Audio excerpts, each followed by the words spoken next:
Olá pessoal, sejam bem-vindos mais uma vez no meu canal. Eu sou a Vitória e hoje eu vim trazer para vocês uma história incrível, totalmente assustadora e que surpreende qualquer um que escuta essa história. É a história de um pai que cometeu o imaginável com a sua filha. Hoje eu vim contar para vocês a história do Josef Fritzl e da Elisabeth Fritzl, da cidade de Amstetten, na Áustria. Bom, começando aí um pouquinho da história, da família, de quem eles são. O Josef nasceu dia 9 de abril de 1935 e aos 21 anos ele se casou com a Rosemary, de 17 anos naquela época. Os dois juntos, eles tiveram 3 filhos e 4 filhas. O Josef, ele era filho único e o pai dele abandonou a família quando ele tinha por volta de 3, 4 anos de idade e ele também acabou falecendo na Segunda Guerra Mundial, deixando o filho e a esposa para trás e logo em seguida falecendo na guerra. Há relatos, pra gente ter aí uma noção de quem era o Josef, que no final da vida da mãe dele, ele acabou deixando ela, mantendo ela em cativeiro até a morte dela. Ele era um engenheiro elétrico, ele era muito bem conhecido na cidade dele. Assim, vendo de fora, a família dele era uma família muito normal, muito comum, que não tinha nada demais, nada fora do normal. Mas dentro de casa, era uma história totalmente diferente. Ele era uma pessoa extremamente abusiva, os filhos morriam de medo dele, a esposa morria de medo dele, a esposa era extremamente abusada mentalmente, fisicamente, verbalmente, tanto ela quanto as filhas dela. De acordo com Elizabeth, ela começou a ser abusada sexualmente do pai dela aos 11 anos de idade. Eu não sei se ela era a única filha que era abusada sexualmente, mas de certa forma todos naquela família eram abusados. A única diferença é que a Elizabeth era a única que era abusada sexualmente. Talvez seja porque ela era a única, que tentava se proteger do pai, que retrucava o que ele falava e, enfim, ela tentava proteger toda a família dela também, de todo aquele abuso. Então, talvez ele levasse esse abuso contra ela um pouco a mais do que com os outros, porque ela realmente era a única que enfrentava o pai. E em 1971, ele trabalhava como representante de vendas. Ele vendia produtos e ele trabalhou, com essa companhia por muitos e muitos anos, onde ele viajava muito, ele estava sempre na estrada e continuou com esse trabalho até 1995, que foi quando ele se aposentou aos 60 anos de idade. Porém, ele não parou 100% de trabalhar, ele tinha aqui, um trabalho aqui, outro ali, para trazer um pouquinho de dinheiro para dentro de casa e porque realmente ele não queria parar de trabalhar. Mas eu acho importante a gente recapitular aqui um pouquinho sobre o passado dele, quem ele realmente era como um homem. Em 1967, ele invadiu a casa de uma enfermeira de 24 anos de idade enquanto o marido dela estava viajando, estava fora de casa. E ele foi extremamente violento, ele abusou ali sexualmente dela de uma forma extremamente violenta. Ele segurou uma faca no pescoço dela durante o tempo todo, que se ela fizesse qualquer barulho, ele ia matar ela ali mesmo. Também, ele era um suspeito principal de um abuso sexual de uma menina de 21 anos de idade, mas isso nunca foi comprovado. E como eu falei, ele era extremamente violento com a família dele toda. E com isso, a Elizabeth, quando ela chegou aos 15 anos de idade, ela estava fazendo um curso como se tornar garçonete e ela tinha a escola, obrigatória dela, que ela tinha que fazer parte, e quando ela terminou a escola obrigatória dela, ela decidiu que ela não aguentava mais aquela vida. Então ela fez as malas dela e fugiu com uma colega de trabalho. Ela chegou até próximo a Viena. Eu vou colocar aqui um mapa de onde era a cidade natal dela e de onde é Viena em comparação para vocês verem. Mas quando ela chegou em Viena, já faziam 3 semanas que ela já tinha fugido de casa, a polícia encontrou e levou ela de volta para casa, porque eles só acharam que ela era uma adolescente rebelde e não tinha nada além disso, porque afinal de contas, toda a vizinhança dessa família achava que eles eram normais. Ele era uma pessoa que tinha uma grande influência na sociedade, naquela cidade ali por volta deles, então não tinha nada fora do normal que fosse alertar a polícia de que tinha algo algo errado com a família. Então, quando ela voltou para casa, né, depois da polícia ter trazido ela de volta para casa, ela acabou terminando o curso dela de garçonete mais ou menos no meio de 1984, mais ou menos ali em maio e junho. E durante todo esse tempo, por muitos anos, o Yosef estava construindo um abrigo antibomba no porão da casa deles. Aquela época era uma época de Guerra Fria, então naquela região onde eles estavam tinha muito o medo de estourarem bombas em volta deles. Então ele estava ali construindo um abrigo antibombas, ou pelo menos foi isso que a família achou e todos os vizinhos acharam. E isso nos leva no dia 28 de agosto de 1984. Naquele dia, Elizabeth estava aproveitando o dia dela com os parentes por volta, quando o pai dela pediu ajuda para colocar uma porta no porão, que ele estava finalmente acabando aquele abrigo antibombas. E foi quando a Elizabeth foi ajudar o pai dela a carregar uma porta, e chegando lá, era de fato a última porta de 8 portas que aquele porão tinha. E quando ela chegou lá, ajudou a carregar a porta pro pai dela, ele veio por trás e colocou um paninho com éter no nariz dela, e foi quando ela ficou desacordada. Pra quem não sabe, o éter tem esse efeito de desmaiar as pessoas. Eu já não sei explicar exatamente como funciona, mas eu sei que o éter tem esse efeito se você inalar ele. E ela foi mantida em cativeiro pelos próximos 24 anos. Rosemary, a mãe da Elizabeth,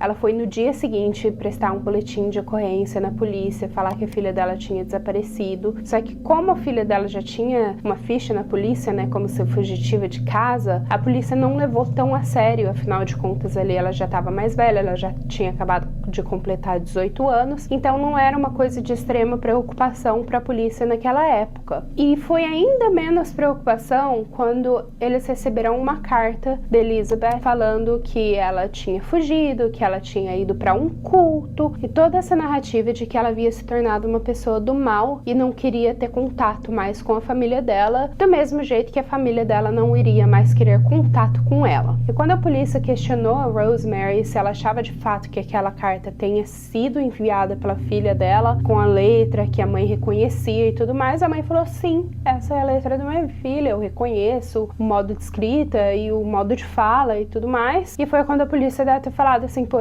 então realmente ela só deve ter fugido por conta de uma adolescente rebelde, por exemplo. E pra mãe da Elizabeth, a mesma coisa. Foi que ela acreditava que talvez tenha acontecido porque ela viu aquela carta, e eles receberam várias cartas durante esses 24 anos. Algumas mais específicas, que eu vou falar um pouquinho mais pra frente, que fez a mãe dela acreditar ainda mais que talvez ela tenha fugido. E como eu falei, pelos próximos 24 anos ela foi mantida ali naquele porão, e ela foi abusada sexualmente pelo pai dela diariamente. Ela falou que no mínimo que ele ia, né, para abusar dela numa semana eram 3 vezes por semana e várias vezes nesses dias, assim. Então era realmente uma coisa absurda a quantidade de vezes que ele abusava dela. E lembrando, ele era um engenheiro, ele gostava dessa coisa de construção, ele trabalhou por muito tempo, né, nesse meio imobiliário, então ele gostava de construção, e ele criou ali um espaço para ela onde ela tinha tudo que precisava. Obviamente que não, porque ninguém merece uma prisão, especialmente, né, daquele tamanho. No geral, essa prisão que ele criou para ela tinha 35 metros quadrados. Então, tinha uma boca de fogão, tinha uma pia, tinha uma geladeira, tinha uma mini banheira, chuveiro, um banheirinho que ela podia usar. Não tinha janela, então a gente só pode imaginar também o cheiro que ficava, a umidade que ficava, né, porque afinal de contas estava tudo ali junto, banheiro, chuveiro, cama, quarto, tudo junto. A criação de mofo também, né, porque na Áustria fica muito frio, então para as pessoas, né, que conhecem o frio europeu, sabe que fica tudo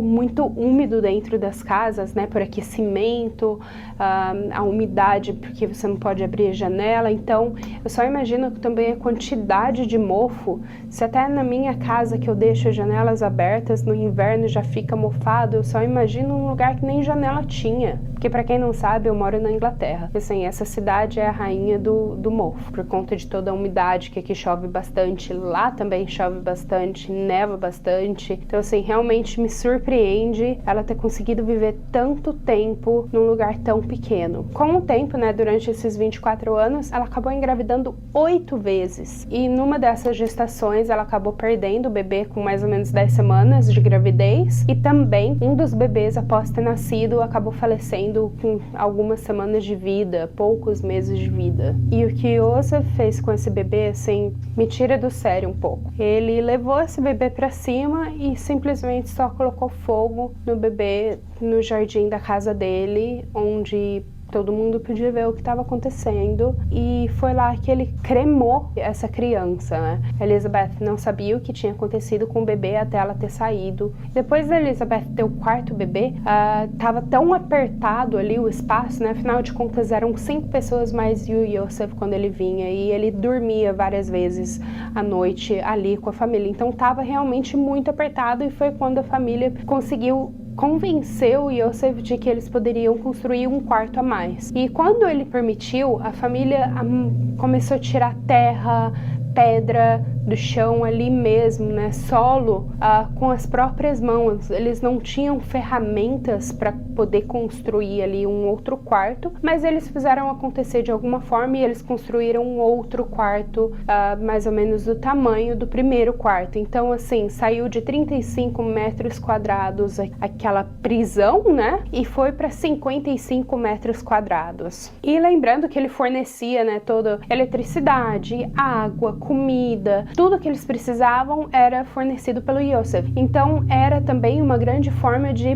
punir a família ali, né, a Elizabeth e as crianças, se eles fizessem alguma coisa que o Joseph não gostava. E lembrando que ele tinha um pavio extremamente curto, então deixar ele bravo não era muito difícil. Então para ele punir a família ali por cortar a eletricidade, cortar o aquecimento, então eles ficarem com muito frio, não dar comida para eles por um bom tempo, não era uma coisa fora do comum para ele fazer. E a cunhada do Joseph acabou falando, né, que quando ela ia visitar a irmã, ela via que Joseph ia pro porão, mais ou menos às 9 da manhã. Às vezes ele nem voltava naquele mesmo dia para poder comer ou para dormir, enfim. E a mulher dele também não era permitida descer no porão, ou nenhum membro da família era permitido chegar próximo desse porão. E o mais louco de tudo é que eles alugavam um quarto em cima desse porão, mas todas as pessoas que chegaram a morar lá, né, até uma das pessoas ficou morando lá por 4 anos, ninguém nunca escutou as crianças lá embaixo, ou enfim, a Elizabeth pedindo por ajuda. A única pessoa, né, que realmente ficou mais atenta, que talvez alguma coisa fora do normal acontecia, era esse morador de 4 anos, mas ele nunca percebeu nada. A única coisa que ele percebia é que o cachorro dele ficava muito inquieto quando ele ficava naquele quarto, em cima do porão. Ele sempre rosnava para qualquer canto das paredes, né, o que a gente imagina hoje, que talvez esse cachorro conseguia sentir a presença dessas crianças, então ele estava tentando alertar o dono, mas realmente ninguém por anos e anos nunca nem desconfiou que tinha alguma coisa fora do normal acontecendo naquela casa. E durante esse tempo também, o Joseph tirou 3 crianças da filha dele e levou essas crianças lá para cima, para casa dele, falando para a esposa de que, olha, a Elizabeth colocou uma carta aqui, essa criança é filha dela e a gente tem que adotar porque ela não consegue cuidar dessas crianças, então nós vamos cuidar dessa criança, né? Então a avó acabou criando 3 crianças da Elizabeth, achando, né, que a filha só tinha abandonado as crianças ali na porta da casa dela, mas de fato era o Joseph que estava tirando as crianças da filha e levando pra avó, né? A avó madrasta. E isso nos leva à descoberta de quem realmente era o Joseph. No dia 19 de abril de 2008, a Kirsten, de 19 anos, a filha mais velha da Elizabeth, acabou ficando extremamente doente. Ela chegou a desmaiar e não acordava, e foi quando a Elizabeth conseguiu finalmente convencer o pai dela de levar a Kirsten pro hospital. E quando finalmente a Elizabeth convenceu ele, ela ajudou a levar a filha pro carro, foi quando ela finalmente viu, né, o mundo pela primeira vez em 24 anos, e ela voltou pro porão, porque senão o Yosef ia matar a filha se ela não voltasse pro porão, então por medo ela voltou pro porão, e a Kirsten foi pro hospital. E chegando no hospital, os médicos acharam muito estranho, ela estava totalmente pálida, os médicos até usaram um comentário de que ela parecia um zumbi, porque realmente ela não tinha uma saúde boa, ela não conseguia se exercitar, ela nunca viu, né, o mundo afora, tipo, ela tinha 19 anos e ela nunca tinha visto o sol, ela nunca tinha visto a lua, e isso tem um efeito muito grande no corpo, né, um efeito muito negativo. E quando ela chegou lá, ela estava com uma deficiência de vitamina D extremamente grande e uma falha renal também que ameaçou a vida dela. Ela, graças a Deus, fez uma recuperação completa, porém essa doença, né, essa falha renal e essa deficiência da vitamina D levou à descoberta da família dela e ajudou a antecipar a liberdade da família dela, que estava ali presa por muitos anos. Chegando no hospital, os médicos queriam conversar com a mãe dessa jovem adulta, né, porque afinal de contas ela parecia extremamente abusada, e que de fato ela era, né, mas não pela mãe, e sim pelo pai, avô. E o Yosef, ele não queria falar nada, né, que ele sabia, ele só falava que ela estava doente e pronto, que a filha dela fazia parte de um culto e não queria cuidar da filha, então ela só mandou a Kirsten pra ele e agora ele tinha que cuidar, ele não sabia de nada e era tudo culpa da filha dele. E foi quando a polícia começou a colocar nos jornais, né, a mãe da Kirsten, por favor apareça, porque a gente precisa conversar com você sobre o histórico de saúde da sua filha, porque quando eles colocavam o nome da Kirsten no sistema deles, ela não estava em sistema algum, e isso era totalmente fora do comum para aquele local, para aquela cidade, para aquele país. E depois de uma semana tentando convencer o pai dela, a Elizabeth conseguiu finalmente sair daquele porão. Ela deixou 2 filhos dentro do porão, um tinha 5 anos e uma por volta de 10 anos, se não me engano, e ela foi pro hospital para ficar com a Kirsten. E quando ela chegou lá, os médicos viram, né, que ela era uma mulher que deveria ter 40 anos de idade, mas ela parecia ter mais de 60, o cabelo dela estava totalmente branco e ela estava pálida que nem a filha, né, branca que nem um papel,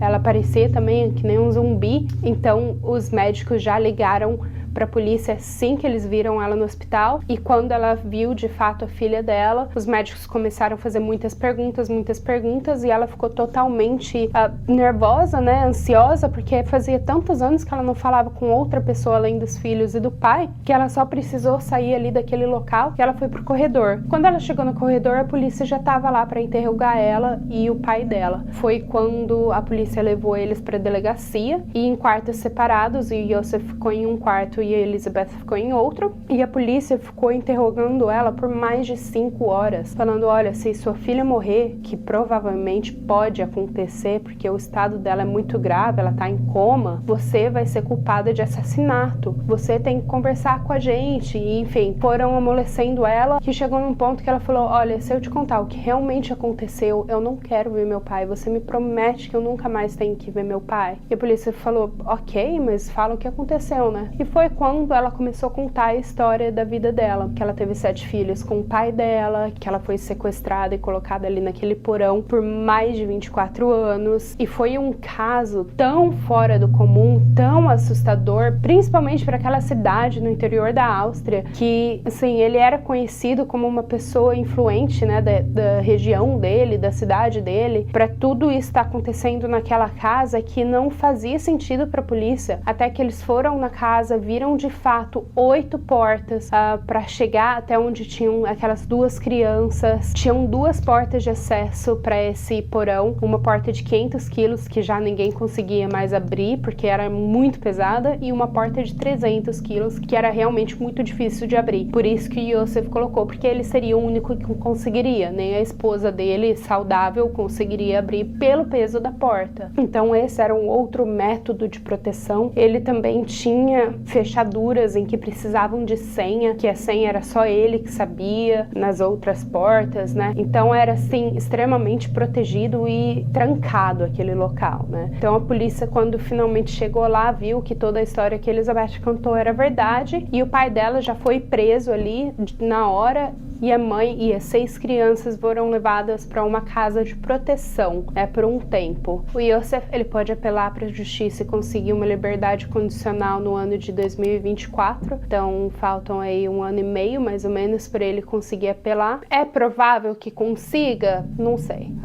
Agora são as histórias dos próximos capítulos para dizer pra gente o que vai acontecer com ele. Mas ele tá vivo, ele ainda está preso, e a Elizabeth e as crianças foram colocadas em uma outra casa, trocaram o nome deles, e há relatos de que eles são uma parte funcional da sociedade, eles são uma família unida. Por mais que ela tenha sofrido tudo isso que ela sofreu com o pai dela, ela ama os filhos dela de paixão, ela não quer viver longe dos filhos dela, e há relatos de que ela está bem. E aí a pergunta fica, né? Por que a mãe dela nunca falou nada? Por que os irmãos nunca falaram nada? Aí vem relatos da polícia de que ela era também outra pessoa extremamente abusada. Ela sempre tinha muito medo, ela sempre tinha muito pânico do marido dela. Tudo que acontecia, ela apanhava, ela era ameaçada de morte. A mesma coisa com todos os outros filhos. Isso não é desculpa para não terem visto quem o Yosef era, não terem ido até o porão. Mas ao mesmo tempo, né, o que a gente pode falar? A gente nunca esteve nessa situação, pelo menos eu digo por mim mesma, né? E parece que a Elizabeth mora com a mãe dela e os filhos agora. Realmente ela mora em um local totalmente diferente, distante dessa vida que ela teve por 24 anos. E essa é a história do Yosef Fritzl e da Elizabeth Fritzl. Bom, me digam aqui o que vocês acharam desse caso. Pra mim, esse caso realmente é estressante. Ele é assustador pensar que um pai faria isso com os filhos. Realmente é uma coisa que não entra na cabeça. Muito triste pensar que essas crianças tiveram um início de vida tão marcado por violência como eles tiveram, né? E eu só espero que agora eles consigam ter uma vida feliz na medida do possível, uma vida mais realizada e longe de qualquer espaço fechado. Bom, me digam aqui o que vocês acharam desse vídeo, deixem o like de vocês, se inscrevam no canal, ativem o sininho para vocês verem todas as vezes que eu postar um vídeo novo. Tá vindo agora bastante vídeo no canal, toda semana eu tô postando um vídeo. Eu tô tentando postar toda terça-feira, talvez isso mude um pouquinho por questão de trabalho e mestrado que eu tô fazendo também em cima do YouTube. Enfim, eu vou mantendo vocês informados se essa agenda mude por alguma razão, mas se vocês gostaram desse vídeo, deem o like, me digam lá nos comentários o que vocês acharam, me digam se vocês querem ver um caso específico, que eu vou adorar fazer isso pra vocês, tá bom? Então, muito obrigada por assistirem e eu vejo vocês na próxima vez. Tchau!